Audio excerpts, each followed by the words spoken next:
মেদিনীপুর মেডিকেলে স্যালাইন কাণ্ডে রেশ কাটতে না কাটতেই বিতর্কের বর্ধমান মেডিকেল কলেজ হাসপাতাল। তবে স্যালাইন সমস্যা নয়, বর্ধমান মেডিকেল ইনজেকশন যন্ত্রণায় খবর প্রকাশ্যে আসে সোমবার রাতে। রোগীর পরিবারের তরফে অভিযোগ করা হয়, প্রসূতি বিভাগে চিকিৎসাধীন অধিকাংশ রোগীকে 3টি করে ইনজেকশন দেওয়া হয়, আর তাতেই বিপত্তি। ইনজেকশন দেওয়ার পরেই খিঁচুনি, কাঁপুনি দিয়ে জ্বর আসে প্রসূতির, কারো কারো আবার হাত পা ঠান্ডা হয়ে যায়।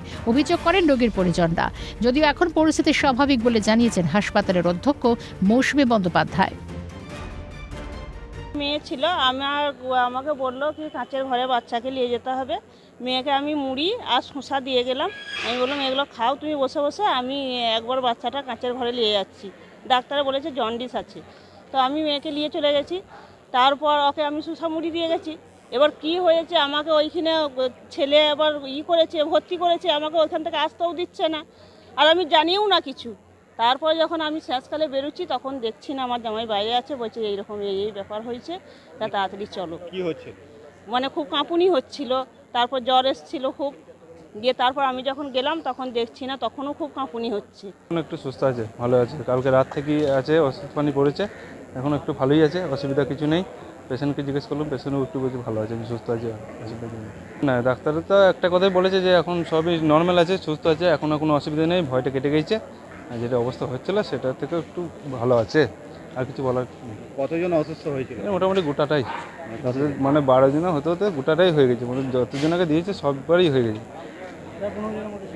আরও বেশি হতে পারে, কম না। সকলেই কি সুস্থ আছে? কি দেখলেন? হ্যাঁ, সকলেই সুস্থ আছে এখন। সকলেই সুস্থ আছেন বলেও জানিয়েছেন অধ্যক্ষ।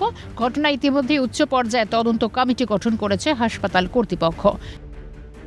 যে মেডিকেশন দেয়া হয় পোস্ট অপারেটিভ LUCH মানে লোয়ার ইউটেরাইন সিজারিয়ান সেকশনে যা ইনজেকশন দেওয়া হয়, সে রুটিন ইনজেকশন দেওয়া হয়েছিল এবং ইনজেকশনের কিছুটা পরেই কিছু ডিসকমফোর্ট হয়েছিল পেশেন্টদেরকে।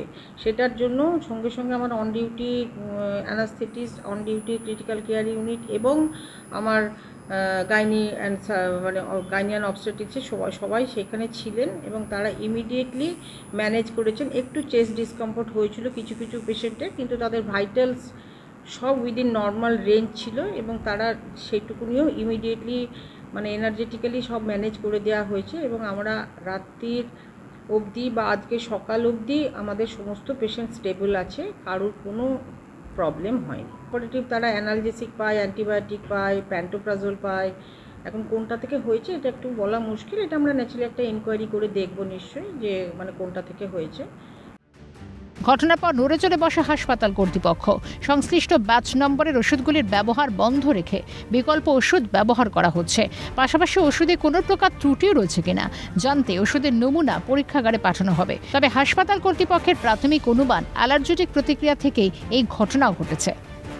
বর্ধমান থেকে রাজেশ খানের রিপোর্ট, কালকাটা নিউজ।